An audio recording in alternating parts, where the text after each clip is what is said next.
Welcome back. Well, efforts to combat racism have been going on for hundreds of years, of course. As early as the 18th century, both the United States Declaration of Independence and the French Declaration of the Rights of Man and of the Citizen spoke of equal opportunity for all men. At an international level, the Universal Declaration of Human Rights, adopted by the General Assembly in 1948, was a milestone. The first article of this declaration states, "All human beings are born free and equal in dignity and rights." The UN accordingly mandated the High Commissioner for Human Rights to assist governments to promote and protect human rights for all. The World Conference Against Racism is yet another effort of the UN. The conference in Geneva next month will be the fourth of its kind. Well, we're still joined by our guests in New York, Shai Franklin, in London, Abdul Bariatwan. Thank you both indeed, gentlemen, for rejoining us. Shai, first of all, let me come to you. We were talking earlier about what progress had been made in human rights. Abdul Bariatwan was talking about South Africa, which of course had been singled out for its apartheid, and pressure on that, on South Africa, led to change. Isn't the problem with Israel that the US defends its policies? I'm sorry, that's the problem with Israel? Look, you know, Israel was one small country. The fact that the United States is its advocate in the Security Council as one of the permanent 5 members, it's not the only advocate. The United Kingdom, France are also advocates.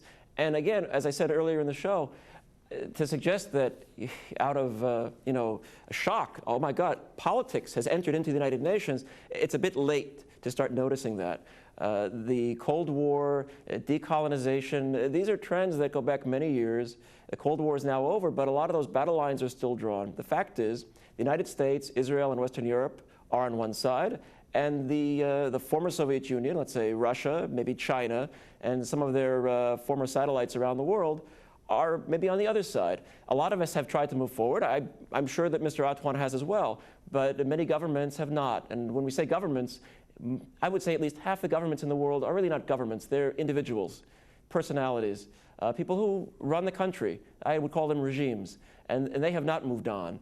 They have a vested interest on both sides of the debate. There's a lot of vested interest in keeping those battle lines drawn as they are. But when it comes to this particular World Conference that is focusing on the issues, the Palestinian issues, which have so upset the US, I mean, they're talking about Israeli occupation of Palestinian lands, Israel being responsible for the plight of Palestinian refugees. Why shouldn't Israel, and if it wants to, the US, why shouldn't they go to a forum like the World Conference and defend those practices?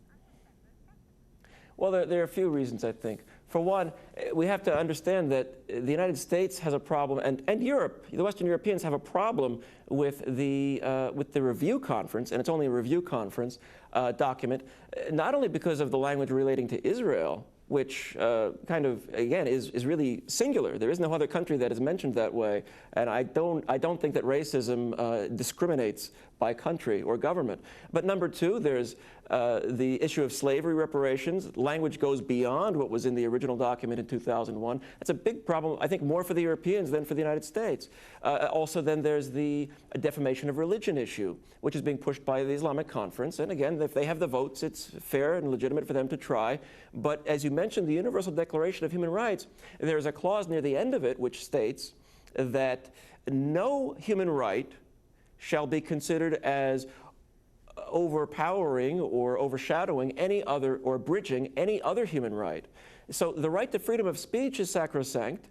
And if now defamation of religion is to be introduced as a new human right, that's problematic, but it certainly can't be used to justify the suppression of freedom of speech and freedom of the press in many countries, including the Arab and Islamic world, many of those countries, which are moving forward, but they're still not where, say, the United States or the United Kingdom is right now. Okay, Abdul Bariatwan. So those are also problems. It's not just the Israel language. Abdul Bariatwan, when it comes to issues of human rights, I mean, we have countries like Iran, like Libya, like China, which have been hugely criticised for their human rights record. Is there pressure on countries like them to make changes, and are they taking the messages on board?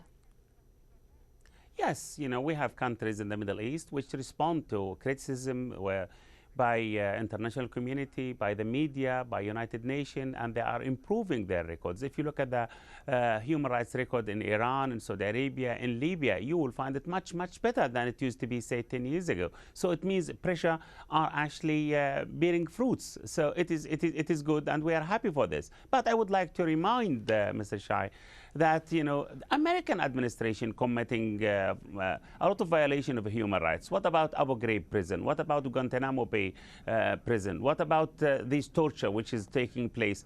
Even what about supporting, you know, racist regime like the Israeli? You can't talk about torture in prisons without saying, okay, well, countries like China, like Egypt, are also accused of mistreating prisoners. But Shula, China never claimed it is the leader of the free world. China never claimed that it is promoting democracy and the human rights all over the world, like the Americans are doing now. Actually, I'm sorry, China does claim that. I'm sorry, no, China does claim that. No, she does. I never heard it. I've been in journalism for 35 years. I never heard of it. Sorry? Abdul Bari, it hosted a World Conference on Women 10 years ago when it was forcing women to have abortions in the 8th or 9th month, which I do think is anathema to Christians and Jews and Muslims. Plus the fact that the US is trying to develop women and their children, so you have to remember that. The US is trying to develop a relationship with China. Abdul Bari, the US is trying to develop a relationship with China, particularly in this time of economic crisis. So from that point of view, do you think that there is going to be as much pressure on countries like China to change their record? Well, how China can change its records if, you know, if Hillary Clinton, the Secretary of State, actually never mentioned China records of human rights. She was completely silent about Chinese violation of human rights simply because she needs China. Exactly. She so needs Shai's point more about Chinese money, more Chinese participation. Why should Israel be specifically singled out is valid, isn't it? Yes, because simply Israel is a clear-cut case. You know, just the blood of people who were massacred by the Israeli in Gaza is still there. And, you know, the Israeli atrocities against the people in the West Bank also very well documented. And the crimes against humanity also documented. So people are entitled to criticize Israel. People are entitled to say, you know, the Israeli are guilty. Look, I'll tell you something. South Africa, the apartheid regime did not massacre people the way the Israeli are doing. You know, okay, maybe there was discrimination against them, but have you heard that any sensible, moderate, or radical regimes actually abused the food, the fuel, the medical aids as a weapon, like what the Israeli did against the people in Gaza to impose a blockade for more than 2 years? Have you had any worse type of racism like this? Have you heard of any example like this in the human rights history? Look, I'll just say one thing about this. I've been to Gaza, I've been to the Israeli side, and on the Israeli side, I've seen rockets that landed from Gaza. And the rockets have the threads in them because they were irrigation pipes that the Israelis gave as humanitarian aid to the Palestinians in Gaza. So they're using, rather than doing irrigation, they're using it as rockets against Israelis. So more Palestinians died than How many Israelis. people killed by this record? Anybody that dies is How many people were killed? But I am not going to get into. I'm not going to get into this kind of back and forth. You are getting into on what Israel did or what anybody else did. I said just one line, and much less than you're doing. You're focusing on it. I want to focus on fighting racism. I'm an American, and I believe that we need within the United States, but also internationally, to work with others to fight racism. And if the United States is going to spend its time at the review conference focusing on defending Israel and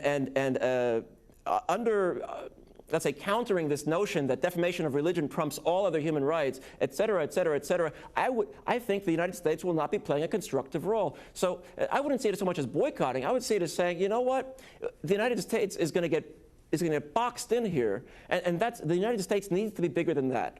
And I think every government needs to be bigger than that. And if every government made the decision, we will not be able to play a constructive role because we're going to be focused on our political agenda at this conference, then better to stay away.